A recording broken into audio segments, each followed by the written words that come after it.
بسم الله الرحمن الرحيم الرحمن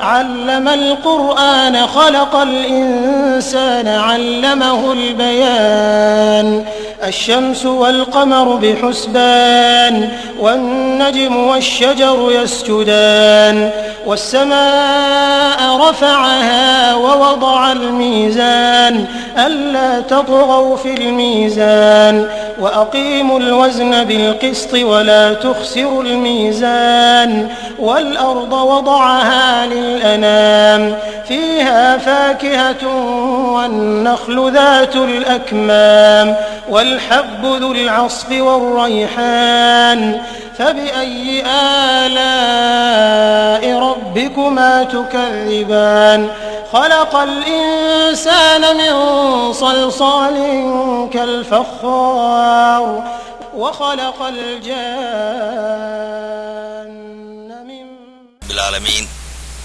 والصلاة والسلام على سيد المرسلين محمد وعلى آله وصحبه أجمعين. அன்பிற்குரிய சகோதரர்களே, அல்லாஹ் ஜல்ல ஷானு வ தஆலா திருமறை குர்ஆனில் அறிவை பற்றி சொல்லும்போது ஃபௌக குல்லி தி இல்மின் அலீம், அறிவுடைய ஒவ்வொரு மனிதருக்கு மேலும் இன்னொரு அறிவுடையவர்களுக்கு தான் செய்கிறான் என்று அல்லாஹ் குர்ஆன்ல சொல்றான்.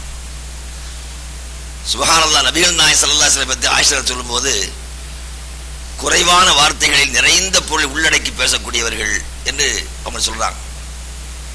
ஸல்லல்லாஹு அலைஹி வஸல்லம் அவர்களும் எனக்கு ஜவாமியுல் கலீம், பல அர்த்தங்களை உள்ளடக்கிக் கொள்ளக்கூடிய பல்வேறு வார்த்தை எனக்கு தரப்பட்டிருக்கிறது சொல்றாங்க. அந்த வகையில நபி ஸல்லல்லாஹு அலைஹி வஸல்லம் அவர்களுக்கு வழங்கப்பட்ட அந்த கல்வியை இன்றைக்கு பல்வேறு கோணங்கள்ல சிந்தனை செய்து பல கருத்துக்களை அவர்கள் தங்களுடைய கருத்துக்கேற்ப அவர்கள் சிந்திக்க அதில் ஆழமாக கிடைத்து கொண்டிருக்கிற பல விஷயங்கள் நம்ம பார்க்குறோம். நம்ம அடிக்கடி ஒரு விஷயத்தை உங்களுக்கு நினைவுபடுத்துவேன். மிகப்பெரிய அரசாட்சி செய்த சுலைமான் அலைஹிஸ்ஸலாத்து வஸ்ஸலாம் அவர்களுக்கு அல்லாஹ் பறவைகள், எறும்புகள் எல்லாரையும் பேசக்கூடிய ஆற்றல் கொடுத்திருந்தான். அவர்களுக்கு அல்லாஹ் எந்த அளவுக்கு அவருக்கு கொடுக்கப்பட்ட ஞானத்தை விளக்கி சொல்லும்போது சின்ன ஒரு பறவை, அந்த பறவையுடைய பார்வையிடுகிறவர் காணல. அவர் கோபத்தை என்ன சொல்றாரு அவரு, ஏன்னா அவங்க செய்ய முடியும், இந்த பறவையை காணவில்லை, சரியான தகவலை தரவில்லை என்றால் அறுத்து விடுவேன் அல்லது கடுமையாக தண்டித்து விடுவேன் சொல்லிட்டு இருக்கும்போது அல்லாஹ் சொல்றான், கொஞ்ச நேரத்தில் அந்த பறவை வந்துருச்சு. வரும்போது என்ன சொல்லி வருது வார்த்தை அல்லாஹ் குர்ஆன் சொல்ல. உண்மையில அந்த வார்த்தையினுடைய ஆழம் தான் மிக முக்கியம். அஹத்து பிமா லம் துஹித் பிஹி, நீங்கள் உங்களுடைய சுற்றுச்சாரம் இருக்கக்கூடிய எல்லையோ நிறைய விஷயத்தை தெரியாத விஷயத்தை நான் அறிந்து வந்திருக்கிறேன். அப்ப நீ பெரிய அரசர், நீ ஒரு அரசர் இருக்கக்கூடிய ஆளு, ஒரு சுற்றுப்பாகத்தில் என்னெல்லாம் இருக்கு தெரியணுமா இல்லையா, அது தெரியாமல் இருக்கிற, நான் தெரிஞ்சுட்டு வந்திருக்கிறேன். அப்ப சுற்றுப்பாகத்தில் இருக்கக்கூடிய விஷயத்தை ஒன்னை விட நான் தெரிந்திருக்கிறேன். சின்ன பறவையின் மூலமா அவங்களுக்கு தெரியப்படுத்துறான். என்ன அது, பக்கத்தில் ஒரு நாட்டுல ஒரு பெண்ணு, அவ அரசியா இருக்கிறான், அவள் சூரியனை வணங்குற, அவளை மக்களும் சூரியன் வணங்கி கொண்டிருக்கிறது, உனக்கு தெரியலையேங்கிற மாதிரி பறவை சொல்லு. பாருங்க எவ்வளவு பெரிய ஆட்சி அதிகாரம் உள்ளவர்கள் ஒரு சின்ன பறவையின் மூலமா எல்லாம் வளர்த்துறான். அது மாதிரி மூசா வரலாறு நம்ம கேள்விப்பட்டுக்கிறோம். கேள்வி கேட்டாங்க, இந்த காலத்தில் வாழக்கூடிய மக்கள் பெரிய அறிவாளி யாரு? மூசா நினைச்சாங்க, நாம ஒரு அல்லாஹ்வுடைய தூதர், நமக்கு வஹி இறங்குது அப்படிங்கிற எண்ணத்தில் நான் தான் பெரிய அறிவாளின்ட்டாங்க. சுப்ஹானல்லாஹ். அல்லாஹ் பெரிய சோழன் என்ன பண்ணா, நீ ஒரு இடத்துக்கு போ, அந்த இடத்துல போய் ஒரு ஆளுக்கார படிக்க போகணும், அவற்றை படிக்க போனா நான் சொல்றதை கேட்கணும், நீ விளக்க கூட நான் சொல்றதோடு நிப்பாட்டிக்கணும். அப்போ ஒரு முறைக்கு 3 முறை கேட்டப்போ இப்படி கேட்டபதியா இன்னும் தப்பு வளர்த்துறாரு. அப்போ அல்லாஹ் இல்ம கல்வியை எப்படியெல்லாம் வைத்திருக்கிறான் என்பதை இவர்களை நமக்கு நிறைவுபடுத்துது. அதனால அல்லாஹ்வுடைய மாபெரும் கிருபை ஒவ்வொரு காலத்திலும் நாம் பார்க்கிறோம். ஒவ்வொரு விஷயங்கள் பற்றிய ஞானம், எந்த விஷயங்களும் சிந்திக்கிறோமோ அதில் அப்படி நுழையும் போது உண்மையிலே பெரிய கடலாக போயிட்டு இருக்குது. அந்த வகையில் நம்ம பெரியவர் மலிக் அலிஃபான்னு சொல்லக்கூடியவங்க மகல்லந்தியில் கடலில் வேலை செய்த காலத்தில் கிட்டத்தட்ட 1965 இருந்து இந்த பிறை சம்பந்தமான விஷயங்களை சிந்தனை செய்வதும் அது சம்பந்தப்பட்ட மக்களை சந்திப்பதும் ஏறத்தாழ 45 வருஷமா இதுலயே அவங்களுடைய சிந்தனை அதிகமாக இருக்கிறதுனால அவங்கள மூலமாக இந்த விஷயங்கள் தெரிந்து கொள்கிறப்ப எந்த அளவுக்கு அவங்க தெரிஞ்சுக்கிறாங்க. அப்போ ஒவ்வொரு துறையில ஈடுபடக்கூடியவங்க அதில் நுழையும் போது நம்ம பார்க்கும்போது அது பெரிய கடலாக இருக்குது. அந்த வகையில் அவங்க சில விஷயங்களை தெரிஞ்சுக்கிறாங்க. ஒரு 2-3 மாசமா ரியாதில் இருந்து அங்கே பலரை சந்திச்சு அவங்கள்ட்ட பல செய்தி சொல்லியிருக்கிறாங்க. இங்கிலீஷ்லையும் அரபிலையும் அவங்கள்ட்ட பேசியிருக்காங்க, டைப் பண்ணி கொடுத்துருக்குறாங்க. அவங்க என்ன சந்திச்சாங்க என்ற விஷயங்களை நான் இன்ஷா அல்லாஹ் அவங்க சொல்லுவாங்க. அதற்கு பிறகு அவர்களிடத்தில் படித்துக் கொண்டிருக்கிற சில இருக்கிறாங்க. அதில் முக்கிய அகமது சாஹிப் இருக்கிறாரு. அவர் கூட படித்த சில விஷயங்கள் அவரும் சொல்லுவார். இப்போ நம்ம முக்கியமாக கூடியிருக்கிறது நாம் இந்த விஷயங்களை பற்றி எப்படியெல்லாம் நடந்துகிட்டு இருக்குது என்று தெரிஞ்சுக்கிறதுக்கு தான். ஒரு பெரிய விவாதமும் அந்த மாதிரி இல்லாமல் அவர்கள் தெரிந்து கொண்ட செய்திகளை எப்படிலாம் தெரிஞ்சுக்கிட்டாங்க, இது சம்பந்தமாக நம்ம இந்த எப்படியெல்லாம் நம்ம யோசிக்கலாம் என்ற ஒரு சிந்தனைக்காக ஒரு கலந்துரையாடலை அழைத்திருக்கிறோம். ஆகவே பெரிய மலிக் கலீஃபான் அவர்கள் இப்போது அங்கே சந்தித்த சில விஷயங்கள் சொல்லுவாங்க. அதாவது அமைதியாக தான் பேசுவாங்க. அவங்களுடைய மொழி வந்து மலையாளம் தமிழ் எல்லாம் கலந்த மாதிரி இருக்கும். இங்கிலீஷ் நல்லா பேசுவார். ஆனால் இங்கிலீஷ் வேறு எங்களுக்கு புரியாமல் போயிடும். அதனால் இன்ஷா அல்லா அது பேசுவாங்க. சம்பந்தமான விஷயங்களை எங்கள் எடுத்து தெரிஞ்சுக்கலாம். அடுத்த விஷயம் அவங்க பேசுவாங்க. இப்போ சவுதி அரேபியாவில் பெருநாடு சொன்னால் நம்ம இந்தியாவில் மறுநாள் அப்படி இதுவரைக்கும் இருந்துச்சு. இவர் தமிழ்நாட்டில் இலங்கையில் சின்ன கூட ஒரு நாள் 3 நாள் பெருநாள் ஆயிடுச்சு. இந்த முக்கியமாக ஒரு விஷயம் அடுத்து பேச இருக்கிற விஷயம் என்ன சொன்னால், இந்த டேட்லைன், நாளுடைய துவக்கம் எங்கே, நாளை எங்கே முடிக்கணும், இந்த விஷயத்தில் தான் இன்றைக்கு ஒரு சின்ன பிரச்சனையில். அதாவது கணக்கு தான் பார்க்குறாங்க, பிறையை பார்க்குறாங்க, கணக்கை வந்து சேர்த்துக்கிறாங்க. அந்த கணக்கு பார்த்தனால காலண்டரை போடுறாங்க. உலகத்தில் எல்லா தரப்பினரும் எல்லா அமைப்பும் சரி, கணக்கு தவறுன்னு சொல்லக்கூடியவங்களும் காலண்டர் போடுறாங்க. காலண்டர் போடாத எந்த அமைப்புமே இல்லை. நான் ஒரு ஆண்டு கேட்ட கேள்வி தான், எங்கே நீங்கள் கணக்கு தப்புன்னு சொன்னால் காலண்டர் போல என்ன சொல்றீங்க, காலண்டர் தப்பா, காலண்டர் ரைட்டு தான், அப்போ எப்படி போட்டீங்க? அதுக்கு பதிலே இல்லை. யாரெல்லாம் வந்து கணக்கு விஞ்ஞான அடிப்படை போட தப்புன்னு சொல்கிறாங்களோ அவங்க பூரா தங்களுடைய இயக்கத்து பேரையும் பதிவு செய்து காலண்டர் போட்டுக்கிறாங்க. இன்னும் பெரிய வேடிக்கை என்னன்னு சொன்னால், சமீபத்தில் நானும் கொஞ்சத்தை விசாரிச்சு வர்றேன். காலண்டர் யார் போடுறான்னு விசாரிச்சாரு நாட்டில். உங்களுக்கு தெரியுமா தமிழ்நாட்டில் யார் காலண்டர் போட கணக்கு போடுறாரு? சங்கராச்சாரியார். முஸ்லீம்கள் நம்ம கூட பெருவாரியாக வாழக்கூடிய நாட்டில் சிவாசிகாரை அடிச்சு கொடுக்குறான். கணக்கு பண்ணுறது யாரு? சங்கராச்சாரியார். ஏன்னா அவங்களுக்கு தேவை இருக்கு, அமாவாசை பௌர்ணமி, அதுக்காக காலண்டர் போடுறான். இந்த காலண்டரில் நீங்கள் பார்த்தீங்கன்னா, நான் மக்களுக்கு அடிக்கடி சொல்லிட்டே இருக்கிறேன். ஊரில் சொல்ல பிறகு குரானை சொல்லும்போது கூட அந்த மக்களுக்கு அவ்வளோ மனசில் படலை. இதை சொன்னேன், நீங்கள் காலண்டரில் பாருங்கள், பிறை 12 பௌர்ணமின்னு போட்டிருப்பான். பௌர்ணமி 12 வருமா? எத்தனை வரும்? அல்லது 12 போட்டுக்கிறான், 13 போட்டுக்கிறான். இதை யார் போட்டான்னு தேடி போய் கேட்டா, நாங்கள் என்னைக்கு 12 போட்டுருக்கோம், வானத்தில் பாரு 14 தான்.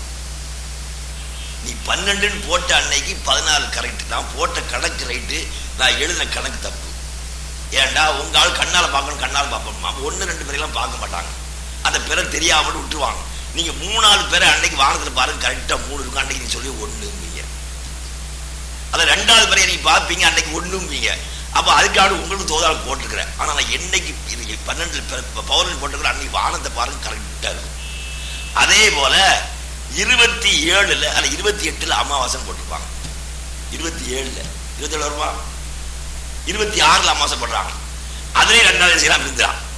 அப்போ நான் போட்ட அன்னைக்கு கடைசி ஆகி போச்சு, உங்களுக்காண்டி போட்டுக்கிறேன். இது சமீப காலத்தில் போட்ட ஆட்கள் நம்ம கேட்டு விசாரிச்சதுனால, அதனால மக்காவில் போடக்கூடிய நாளுக்கு ஏன் பிந்தி வருது?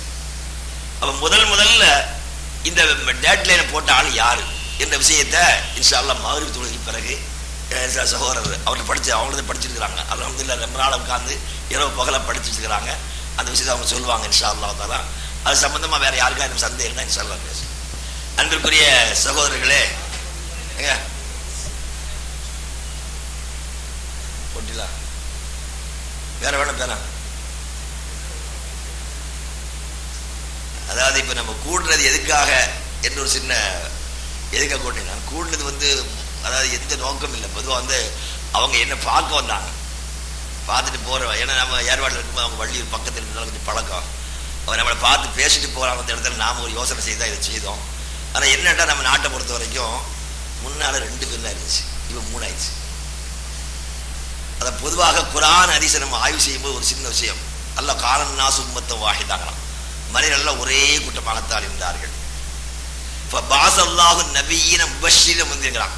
அல்லாஹ் அதற்கு நபிமார்களை அனுப்பினான், நற்செய்தி சொல்லக்கூடிய எச்சரிக்கை செய்யக்கூடிய நபிமார்களை. அப்படி அனுப்பி போது அவளுக்கு வன்சலம் அவளுக்கு கிதாபில் ஹக், சத்தியத்தோடு இணைந்த நூலையும் அல்லாஹ் தஆலா கொடுத்தான். இந்த நூல் வந்த பிறகுதான் மக்கள் கருத்து வேறுபாடு கொண்டனர். அப்ப சத்தியம் வந்தால் தான் கருத்து வேறுபாடு வருமா? ஏன்னா சத்தியம் தெரிவதற்கு முன்னால் மக்கள் ஒன்றாக இருந்தவர்கள் அவர்கள் தனக்கு மனசில் ஒரு பிடிப்பு இருக்கும், இதுதான் செய்யணும் அதுதான் செய்யணும். அப்ப சத்தியம் வருகிற போது அல்லாஹ் சொல்லிவிட்டான், அல்லாஹ்வுடைய தூதர் சொல்லிவிட்டார்கள், இதுல எனக்கு வேற எந்த கருத்தும் இல்லை என்று ஏற்றுக்கொண்டவர்கள் போக மற்றவங்க எல்லாம் கருத்து வேறுபாடு கொண்டிருப்பான் அல்ல சொல்றான். அந்த மாதிரி நாட்டில் பார்க்குறோம். ஒரு 10-20 வருஷத்துக்கு முன்னாலே எல்லாம் 25 வருஷத்துக்கு முன்னாலே எல்லாம் நான் பச்சை முஷ்ரிக்கா இருந்தேன். அதான் தர்காவில் சில நீங்களாம் பண்ண பாத்தியா வாங்கிட்டு வந்துடுவோம். நான் தர்காவில் கபரை சுற்றி அந்த அவுளியா வச்சு தலைகளை குடிச்சிட்டு அப்படியே உட்காந்து எங்கள் ஷேகருக்கா நானும் கூட உட்கார்ந்தேன். அவர் சொன்னார், அப்படி உட்கார்ந்தா அந்த ஷேகுடைய தசர்ருஃபாத்து அரபில் சொல்லி அவருக்கு கிடைக்கக்கூடியலாம் நமக்கு கிடைக்குமா? ஒன்றும் கிடைச்சதே இல்லை. அவர் கூட மணிக்கணக்கில் இருந்து ஒரு பிரயோஜனம் இல்லை. அவர் ரொம்ப காலமாக நான் ஏன்டா நான் ஓத போகிறதே அவுளியா ஒன்று, நான் கதையை கேட்டு ஓத போனேன். நான் குரானை படித்து அரிசி படித்தேன் இல்லை. எங்கள் சின்னத்தை வச்சு பாரு ஒரு ஆள் இருந்தார், அவரே கதை சொல்லுவார். அப்போ அவுளியாக்கள் காற்றுல பறந்தது, கடலில் நடந்தது, இதெல்லாம் கேட்டு எனக்கு ஒரு ஆசை வந்துட்டு, எப்படியா நம்மளும் காற்றுல பறக்கணும், அல்ல கடல் நடக்கணும். இதுக்காக தான் ஓத ஆரம்பித்தேன். அதில் அந்த பைத்தியத்தில் நான் யார்ட்டையும் சேர மாட்டேன். ஒரே திக்கு இப்படி செய்யிட்டே இருந்தேன். அல்லாஹ்வுடைய கிருபையினால பிறகு நமக்கு ஷிர்க்குன்னா என்ன, தௌஹீத் என்னன்னு தெரிஞ்ச பிறகு தான் சிதைக்கு வந்தோம். அப்போ இதுக்கு வந்த பிறகு அல்லாஹ்வுடைய கிருபையினால அந்த நேரத்தில் ஷிர்க்குன்னு சொன்ன உடனே அது ஒரு கூட்டம் பிரிச்சு, அதுக்கு முன்னால் இந்த அப்படியே பார்த்தோம்னா கூட்டம் பிரிஞ்சு போய்கிட்டே இருக்குது. இப்பெல்லாம் சத்தியம் வரும்போதெல்லாம் சில பிரச்சனைகள் வரத்தான் செய்யும். அதனால் நம்ம ஒரு 10 வருஷம் ஒரு 5 வருஷத்துக்கு முன்னாலேலாம் நீங்கள் எப்படி தெரியாது, நான் என்ன பற்றி சொல்கிறேன், நீங்கள் உங்களை பற்றி சொல்லிக்கிடுங்க. பெருனா நோம்படிக்கணும் சொன்னால் பெற பார்க்கணும்னு சொல்லுவாங்க. எங்கே பார்க்கறது, எப்படி பார்க்கறது? ரசூல் ஸல்லல்லாஹு எங்கே பார்க்க சொன்னாங்க, எப்படி பார்த்தா ஒன்றும் கிடையாது. மகரிபு தொழுத உடனே எல்லாம் மெஹராபில் மெம்பரில் அந்த மெம்பரில் ஏறுவாங்க, மினாராவில் எல்லாம் ஏறி அங்கெங்கேயும் பார்ப்பாங்க, யாரு கண்டுன்னு பெற தெரியாது. வேகத்தில் கீழே இறங்கி வந்துடுவாங்க. இப்ப என்னடா பிற எப்ப பிறக்குதுங்கிற விஷயத்தை இப்ப கேட்க வேண்டிய, எங்க பிற பிறக்குது உதிக்குது, பிற எங்க உதிக்குது, எங்க அது கிழக்கையா மேற்கையா? மேற்கே உதிக்குது இல்லைங்க. நான் இந்த மேலப்பாளையத்தில் இப்படி உட்காந்து கேட்கும் போது ஒரு பையன் ஸ்கூல்ல படிச்சுக்கிட்டு இருக்கிறான். எங்கே உதிக்கணும் எல்லாரும் அமைதியா இருக்காங்க. பிஏ படிச்சவங்க இருக்காங்க, பிஎஸ்சி படிச்சவங்க இருக்காங்க, எம்பிஏ படிச்சவங்க. ஏன்னா இந்த சிந்தனை இல்லை. ஒரு 8வது படிக்கிற சொன்னா எங்களுக்கு ஸ்கூல்ல படிச்சு கொடுத்தாங்க, சூரியன் சந்திரன் கிழக்கே உதிக்கிறது.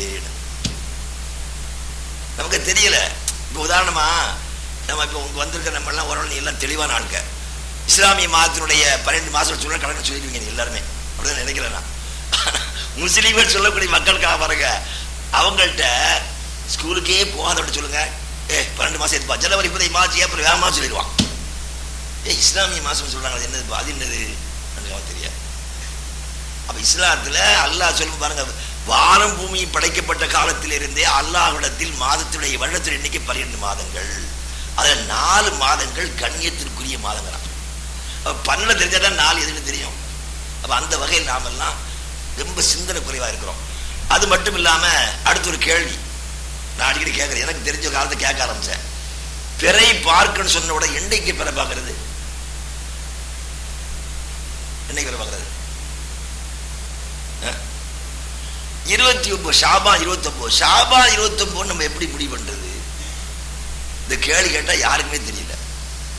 அப்ப ஒரு ஆள் கூறி வாங்கிப்பாரு, அது காலண்டருக்குல்ல, காலண்டர்ல ஷாபான் 29 இருக்கு. அப்ப ஷாபான் காலண்டரை பார்த்தா ஏன் ரமதான் மட்டும் பார்க்க கூடாதோ? அப்ப காலண்டர்ல ஷாபான் 29 பார்த்துட்ட பிறகு ரமதான் ஏன் ஏற்றுக்கொள்ள மாட்டேங்கிறீங்க? அப்ப 11 மாதத்திற்கும் காலண்டரு, ஒரு மாதத்துக்கு மட்டும்தான் பிறையா? அதுவும் இல்லை.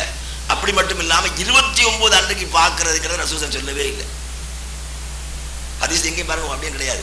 சூமூல் உயர்த்தி வாஃப்தில் உயர்த்தி, பிறை பார்த்து நீங்க நோம்புடிங்க, பார்த்ததுக்காக பிறையை பார்த்ததுக்கு அப்படின்னு சொன்னாங்களே தவிர 23 பாருங்கன்னு சொல்லலை. ஆனா என்ன சொன்னாங்கன்னா, நீங்கள் பிறை பார்க்கிற அந்த காலத்துல நோம்புக்காகவோ பெருநாளைக்காக பார்க்கும் போது பிறை தெரியாத சூழ்நிலை இருந்தா 30 ஆக்கிங்க. நம்ம பாருங்க, எல்லாரும் நம்ம இருக்கிறோம். நாம பின்பற்றக்கூடிய காலண்டர்ல மாசம் எத்தனை வருது? 30 அல்லது 31. நம்ம பின்பற்றக்கூடிய காலண்டர், ரசூல் சொல்ற காலண்டர் என்னது? 29 அல்லது 30.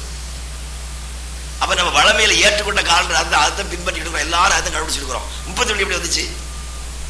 சல்லாசி 29 30 சொன்னாங்க. சரி, எப்ப 29 எப்ப 30? இப்படி நிறைய கேள்வி கேட்கும் நமக்கு விஷயத்துக்கு பதில் நம்மகிட்ட இல்லை. அப்ப என்னன்னு சொன்னா, ஸல்லல்லாஹு அலைஹி வஸல்லம் சொல்லும் போது, நாங்க நம்ம எழுதவும் படிக்கவும் தெரியாத ஒரு சமுதாயம். எப்போதுமே கொஞ்சம் எண்ணிக்கை அதிகமாகும் போது நினைவில் வச்சுட்டு இருக்க முடியாது. நீங்க அதெல்லாம் தயவு செய்து எல்லாரும் என்ன செய்யுங்கன்னா, 5வது அத்தியாயம் சூரத் யூனுஸ் 5வது அத்தியாயம் 5வது வசனம், அதுல அல்லாஹ் வந்து ஹுவல்லதி ஜால ஷம்ஸ குலியாஅன் வல் கமர நூரன் வ கத்தரஹு மனாசில் தஆலமு அலத சினீன வல் ஹிசாப் சொல்றான். இது கொஞ்சம் நல்ல கவனம் படிச்சு பாருங்க. ஏன்னா அல்லாஹ்வுடைய கிருபையினால் எல்லாரும் நெட்டு தொடர்பு உள்ளவங்க, நல்ல சிந்தனை உள்ளவங்க, பல்வேறு துறையில் ஈடுபட்டு இருக்கீங்க. அதனால நீங்க எல்லாம் ஆய்வு செய்து பாருங்க. அல்லாஹ் தன்னை சொல்லும் போது அல்லாஹ் யார் என்றால் சூரியனுக்கு ஒளி கொடுக்கக்கூடிய நிலை ஏற்படுத்தி வச்சான். அது மாதிரி சந்திரனும் சூரியனுக்கு ஒளி பெற்று அதுவும் ஒளி கொடுத்துட்டு இருக்குது என்று சொல்லிவிட்டு கத்தரகு மனாசில் சந்திரனுக்கு பல்வேறு படித்தரங்களை அமைத்து வைத்திருக்கிறான். எதனால்? இத்தாலமும் நீங்கள் தெரிந்து கொள்வதற்காக. அது சினீன வலைசா பல ஆண்டுகளுடைய கணக்க, பல ஆண்டுடைய எண்ணிக்கையையும் கணக்கையும் தெரிந்து கொள்வதற்காக. அப்ப வருட நிலை காலண்டர் போடுறது ஆயத்தை வச்சான். நிறைய பேர் சொல்றாங்கடா இவங்க விஞ்ஞானத்துக்கு கணக்கு போடுறாங்க. விஞ்ஞானம் கிடையாது, ஆயத்து அடிப்படையில். அப்ப முஸ்லீம்கள் நினைக்கிறது ஏதாவது என்ன காரணம் சொன்னா அல்லாஹ் குர்ஆன்ல சொல்றான், சந்திரனுடைய அந்த கோணங்களை ஆய்வு செய்தா, அந்த படித்தலை ஆய்வு செய்யும் போது பல வருடங்களுக்கு காண்டு அந்த அடிப்படையில் போட்டுக்கிட்டு இருக்கிறோம். அப்ப நபி ஸல்லல்லாஹு அலைஹி வஸல்லம் காண்டு இல்லை, இந்த மாதிரி காண்டு இல்லை, பல ஆண்டுகள் செய்ய. அப்ப என்ன செய்தாங்கன்னு சொன்னா அவங்க 1 2 அவங்க சொல்ல வேண்டியது பார்த்து முடிய வேண்டி வந்திருக்கு. அது என்னன்னு சொன்னா நம்ம இந்த நாட்டு நல்ல மக்கள் நமக்கு தெரியும். சில நேரங்களில் பார்த்தீங்கன்னா 20 25 பிற தெரியாமே போயிடும். அப்ப எண்ணிக்கிட்டே வர்றவங்களுக்கு பிறையினுடைய அந்த அம்சங்களை பார்த்து கண்டுபிடிச்சி வந்துருவாங்க. அப்ப எண்ணிக்கிட்டே வரக்கூடிய அவங்க 29 வரும்போது தெரியாம இருக்கும்போது 30ன்னு வச்சுக்கிடுவாங்க. 30 அல்ல 30 வச்சுக்கிறது. ஆனா மறுநாள் பார்க்க கண்டுபிடிச்சிருவாங்க இது 1 2. அப்ப அவங்களுக்கு பார்த்து என்பது 1ல இருந்து பார்த்துட்டு இருந்தாங்க. அப்ப காலங்கள்லாம் பார்த்துக்கிட்டு இருந்தாங்க. அதனால இப்ப நாம இந்த கூட்டத்துக்கு நோக்கம் என்ன சொன்னா பிறை பார்க்கலான்னு இல்லை, பார்க்கிற பிறை 1 தானா, பார்க்கிற 2 தானே தெரிஞ்சுக்கிறேன். நாம வளமையா ஊர்ல நான் அனுபவிச்ச விஷயம் சொல்றேன். பெருநாள் முடிஞ்சிடும், பெருநாளை தொழுவோம். ஷவ்வால் 1 இல்லை. என்ன செய்வாங்கன்னா தொழுது மறுநாள் பிறை பகை இன்னைக்கு பிற 2 இன்னைக்கு 3 நம்ம தொழுது தப்பு இப்படி பேசுவாங்க. இப்ப நடக்குது. முந்தின அது இல்லை, இப்ப பேசுவாங்க. சரி அடுத்த வருஷம் பார்த்தோம், அது அடுத்த வருஷம் வந்தாலும் இதே நிலைமை தான். நோம்பு பிடிச்சிட்டு பிறையை பார்ப்பாங்க, பிறை வந்து இன்னைக்கு நம்ம நோம்பு பிடிச்சி விடுற தப்பு பின்ன பிடிச்சிருக்கிறோம். அப்ப ஏன்னா 2வது பிறை மூலம் அழகா தெரியுது, முதல்ல தெரியல. அதனால தெரிகிற விஷயம் எப்படி தெரியாது. வச்சு கணக்கு பார்க்கும்போது பார்ப்பதும் கணப்பதும் சரியா இருக்கணும். அந்த கணக்கு வந்து பிறையை பார்க்கறது தப்புன்னு சொல்லல, அந்த பார்க்கிற பிறையை நம்ம கணக்கு போட சரியா இருக்கணும். இப்ப இந்த கணக்கு நம்ம போடுறமே சரியா, பிறை பார்ப்பது கணக்கு பார்ப்பது எப்படி ஒத்து போகுதா என்பது தெரிஞ்சுக்க நம்ம கூடியிருக்கிறோம். அதை முக்கியமா இதை தெரிஞ்சா போதும். உலகத்துல மையப்பகுதி இன்னைக்கு நம்ம அவ்வளவு தெரியல. உலகத்துல மையப்பகுதி எங்க, சூரியன் எங்க மறையுது, எங்க உதிக்குது. அப்ப உதிக்கிற இடத்துல அல்லாஹ் குர்ஆன்ல ரப்புல் மஷ்ரிக்னு சொல்ல பாருங்க. 2 கிழக்கிற்கு அல்லாஹ் நாயன் இறைவன், ரப்புல் மக்ரிப் பைங்கிறான். அப்ப என்ன, ஒரே ஒரு நாட்டுல தான் 2 கிழமை இருக்கும். ஒரு நாட்டுல தான் 2 சூரியன் உதிக்கும் போது 2 கிழக்கு இருக்கும். 2 கிழக்கு இருக்கிற நாடு இடத்துல எங்க வந்து டேட் லைன் போடுறோமோ அங்க 2, அதெல்லாம் மஷ்ரிக்கைங்கிறான். இங்கேயும் கிழக்கு இருக்கும், இங்கேயும் கிழக்கு இருக்கும். அப்ப ஒரு நாட்டுல சனிக்கிழமை ஞாயிற்றுக்கிழமை இருக்கும். ஆனா ஆரம்பத்தை எடுத்து பார்த்தா வெள்ளிக்கிழமை துவங்குதுன்னு சொன்னா அதுக்கு முந்தி நாள் இல்லை. அப்ப அதுல இருந்து துவங்குறத நாடு. அப்ப அதுதான் ரப்புல் மஷ்ரிக்னு சொல்றாங்க. இதுல நம்ம கொஞ்சம் தெரிஞ்ச விஷயங்கள், அதெல்லாம் அது சம்பந்தமா இன்ஷா அல்லாஹ் நீங்கள் படிங்க. நம்ம பின்னால இது சம்பந்தம் ஆய்வு செய்வோம். அப்ப சந்திரனை பத்தி இன்னும் நம்ம தெளிவான விஷயங்களுக்கு வரலாம். குர்ஆன்ல உடைய வசனங்கள் நிறைய எல்லாம் சம்பந்தம் சொல்றான். அதனால இந்த சில பேர் என்ன செய்யறாங்க, மக்களுக்கு மத்தியில இப்போ ஒரு கூட்டம் வந்திருக்கிறான், அவன் விஞ்ஞானத்துக்கு போயிட்டு இருக்கிறாங்க என்று சொல்லி நம்ம குர்ஆனுக்கு மாற்றம் போற மாதிரி இல்லவே இல்லை. குர்ஆன் வசனங்களை வைத்துக் கொண்டு அதுக்கு ஹதீஸ்கள் என்னெல்லாம் சொல்லுது, இந்த ஹதீஸ் குர்ஆன் எப்படி ஒத்து போயிருந்த விஷயங்கள் விளக்கி தான் சொல்றோம். அதனால இன்ஷா அல்லாஹ் இந்த டேட் லைன் எப்போ போட்டாங்க, யார் போட்டாங்க, இது நம்ம தெரிய வேண்டிய விஷயங்கள் தான். நம்ம அதை தெரிஞ்சுக்கல. அந்த மாதிரி விஷயங்களை படிக்கும் போது அதில் இறங்கும் போது நம்ம விஷயம் இறங்கியிருக்காங்க. சகோதரர்கள் விளக்கி சொல்லுவாங்க, எந்த காலத்தில் இந்த மாதிரி பிரச்சனை வந்துச்சு, எந்த காலத்தில் கண்டுபிடிச்சாங்க என்பதை படம் போட்டு விளக்குவாங்க. இன்ஷா அல்லாஹ் சம்பந்தமாக